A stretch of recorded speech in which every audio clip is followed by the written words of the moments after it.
નમસ્કાર મિત્રો, આજના આ એક્સપ્લેનરમાં આપણે એક એવી જગ્યાની વાત કરવાના છીએ જે દિવસે તો એકદમ સુંદર અને જીવંત હોય છે, પણ રાત પડતા જ એક ભયાનક રહસ્યમાં ફેરવાઈ જાય છે. જી હા, આપણે વાત કરી રહ્યા છીએ અમદાવાદની શાન કાંકરિયા લેકની, અને ખાસ કરીને એના ગેટ નંબર 3ની. દિવસે તો અહીંયા ભીડ ઉમટે છે, પણ શું રાત્રે ત્યાં જવાની કોઈ હિંમત કરે છે ખરું? તો ચાલો આ ઐતિહાસિક સ્થળ પાછળની વાતો, સ્થાનિક માન્યતાઓ અને એની પાછળના વિજ્ઞાનને આજે ડીકોડ કરીએ. જુઓ, અહીં કેવો જમીન આસમાનનો તફાવત છે સમજવા જેવું છે. એક તરફ છે સાઈડ એ, દિવસનો સમય, હજારો પ્રવાસીઓ, બાળકોનું હાસ્ય, એકદમ ઝગમગતી રોશની અને વાઇબ્રન્ટ પિકનિક સ્પોટ, બધું જ એકદમ પરફેક્ટ. પણ હવે સાઈડ બી જુઓ, જેમ જેમ સૂરજ આથમે છે ને, એક અજીબ, ભયાનક સન્નાટો અને ગાઢ અંધકાર છવાઈ જાય છે. ખાસ કરીને ગેટ નંબર 3 પાસે થતી વિચિત્ર ઘટનાઓ ખરેખર આ દિવસની ખુશી રાતના ડરમાં કેવી રીતે બદલાઈ જાય છે, એ બહુ જ આશ્ચર્યજનક છે. તો ચાલો સૌથી પહેલા વાત કરીએ આના ઇતિહાસ અને ગેટ નંબર 3 વિશે. આ જગ્યાનો ઇતિહાસ ખરેખર ઘણો જૂનો છે. છેક 1551માં સુલતાન કુતુબુદ્દીન અહેમદ શાહે હોજે કુતુબ બનાવડાવ્યું હતું. શાહી યુગમાં આ માત્ર પાણીનો સ્ત્રોત ન હતો, પણ રાજા મહારાજાઓ માટે આરામ કરવાનું એકદમ શાંત સ્થળ હતું. અને અત્યારે આ એક બસ્ટલિંગ પિકનિક સ્પોટ છે. પ્રાણી સંગ્રહાલય, કિડ સિટી અને પેલી ફેમસ ટોય ટ્રેન સાથે. પણ આ મોડર્ન ફેસિલિટીઝની પાછળ સદીઓ જૂનો ઇતિહાસ અને કેટલીક અણુકેલી વાતો છુપાયેલી છે. હવે તમને થતું હશે કે આટલા બધા ગેટ્સ છે, તો ખાલી ગેટ નંબર 3 જ કેમ આટલો ચર્ચામાં છે? તો વાત એમ છે કે આ વિસ્તાર જૂના અને એકદમ ગીચ વૃક્ષોથી ઘેરાયેલો છે. અને સૌથી વિચિત્ર વાત તો એ છે કે રાત્રે અહીંયા સ્ટ્રીટ લાઇટ પૂરેપૂરી ચાલુ હોવા છતાં એક અકુદરતી અને ડરામણો સન્નાટો છવાયેલો રહે છે. મતલબ બધું જ અજવાળામાં છે, છતાં પણ એક એવી ફિલિંગ આવે જાણે કંઈક અસામાન્ય છે.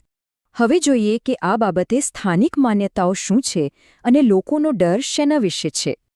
સ્થાનિક લોકોની માન્યતાઓને આપણે 3 ભાગમાં સમજી શકીએ. પહેલું છે અતીતનો પડછાયો. કહેવાય છે કે આસપાસના વિસ્તારમાં જૂના સમયની કબરો અને સ્મશાન ભૂમિ આવેલી છે. બીજું, અને થોડું દુઃખદ કારણ એ છે કે ભૂતકાળમાં અહીં ઘણી આત્મહત્યાઓ થઈ છે, જેથી લોકો માને છે કે અતૃપ્ત આત્માઓ અહીં ભટકે છે. અને ત્રીજું, પેરાનોર્મલ ઇન્વેસ્ટિગેટર્સનું પણ માનવું છે કે જ્યાં મોટો પાણીનો જથ્થો અને આવા ગીચ વૃક્ષો ભેગા હોય ત્યાં નકારાત્મક ઉર્જા બહુ જલ્દી એકઠી થાય છે. આ ત્રણેય બાબતો ભેગી થઈને આખી વાર્તાને વધુ ડરામણી બનાવે છે. તો હવે એ ડરામણા કિસ્સાઓ અને અનુભવો તરફ આગળ વધીએ જે લોકોએ ખરેખર ફેસ કર્યા છે. રાત્રે અહીં ફરજ બજાવતા સિક્યોરિટી ગાર્ડ્સના રિપોર્ટ્સ ખરેખર રૂવાડા ઊભા કરી દેવા છે. મધ્યરાત્રિ પછી, એટલે કે જ્યારે આખો પાર્ક બિલકુલ ખાલી થઈ જાય છે, ત્યારે ગેટ 3 પાસે અદૃશ્ય અવાજો સંભળાય છે. ક્યારેક કોઈના ધીમે ધીમે રડવાનો અવાજ, તો ક્યારેક કોઈ સ્ત્રીના જોરથી ખડખડાટ હસવાનો ડરામણો અવાજ. અને જ્યારે ગાર્ડ્સ જઈને આસપાસ ચેક કરે તો ત્યાં બિલકુલ કોઈ જ ન હોય. વિચારો, એકદમ ખાલી અને શાંત પાર્કમાં આવો અવાજ સાંભળવો કેટલો ભયાનક હોઈ શકે? ચાલો આ કિસ્સો જુઓ. આનાથી સસ્પેન્સ હજુ વધે છે. કલ્પના કરો, સ્ટેપ 1, તમે રાત્રે બાઇક પર ગેટ 3 પાસેથી પસાર થઈ રહ્યા છો. સ્ટેપ 2, તમે બાઇકના રિયર વ્યૂ મિરરમાં જુઓ છો અને પાછળ કોઈ અજાણ્યો પડછાયો બેઠેલો દેખાય છે. અને સ્ટેપ 3, તમે ગભરાઈને બાઇક ઊભી રાખો છો, પાછળ વળીને જુઓ છો, પણ કોઈ નથી. માત્ર એક બરફ જેવી ઠંડી હવાનો જોરદાર ઝપાટો આવે છે. આવા તો અનેક કિસ્સાઓ છે જે અહીંથી પસાર થનારા લોકોએ અનુભવ્યા છે. અને હા, ખાલી માણસો જ નહીં હો, પ્રાણીઓ પણ અહીં બહુ અજીબ બિહેવ કરે છે. ગેટ પાસેના રખડતા કૂતરાઓ રાત્રે અચાનક હવામાં કોઈ અદૃશ્ય વસ્તુ તરફ એકીટશે જોવા લાગે છે, અને પછી અચાનક રડવાનું કે જોરથી ભસવાનું શરૂ કરી દે છે. લોકોનું કહેવું છે કે પ્રાણીઓની સિક્સ્થ સેન્સ હોય છે, જેનાથી તેઓ આસપાસની એનર્જીને મહેસૂસ કરી શકે છે. સાચું કહું ને તો આ પ્રાણીઓનું આવું વર્તન વાતાવરણને વધારે બિહામણું બનાવી દે છે. હવે આ સ્લાઇડ પર જે છે એ બહુ રસપ્રદ છે. ચાલો જોઈએ કે આની પાછળ વિજ્ઞાન શું કહે છે. જો આપણે લોજિકલી વિચારીએ તો વિજ્ઞાન પાસે આ બધી ઘટનાઓના એકદમ સચોટ ખુલાસા છે. પહેલી વસ્તુ, અહીં બહુ જ ગીચ વૃક્ષો છે. આપણે જાણીએ છીએ કે વૃક્ષો રાત્રે મોટી માત્રામાં કાર્બન ડાયોક્સાઇડ છોડે છે, આનાથી મગજ પર અસર થઈ શકે અને કોઈને પણ ભ્રમ કે ગભરામણ થઈ શકે.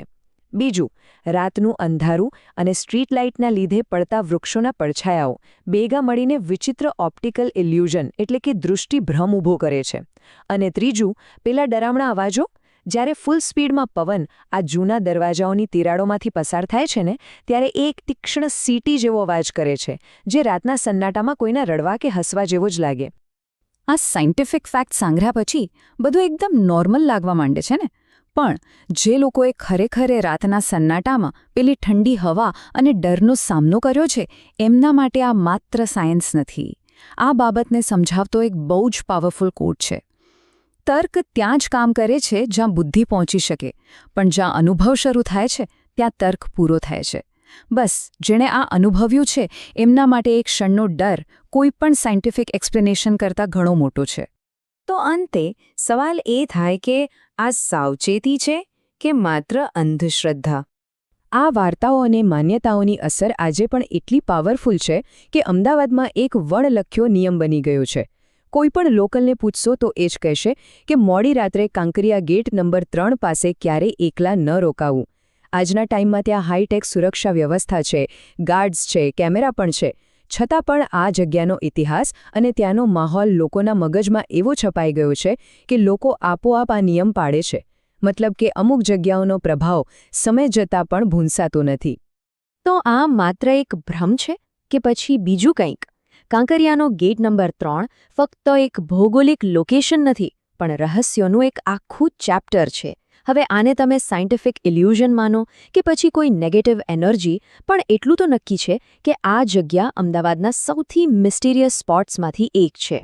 આજના આ વિશ્લેષણના અંતે હું તમને એક સવાલ સાથે છોડી જવા માંગુ છું. શું આ બધું ખરેખર માત્ર ભ્રમ, કાર્બન ડાયોક્સાઇડ અને પવનની રમત છે, કે પછી એ અંધારામાં કંઈક એવું છુપાયેલું છે જે આપણે હજુ સુધી સમજી જ નથી શક્યા? આ સવાલ પર જરૂર વિચારજો. આજના આ એક્સપ્લેનરમાં જોડાવા બદલ ખૂબ ખૂબ આભાર.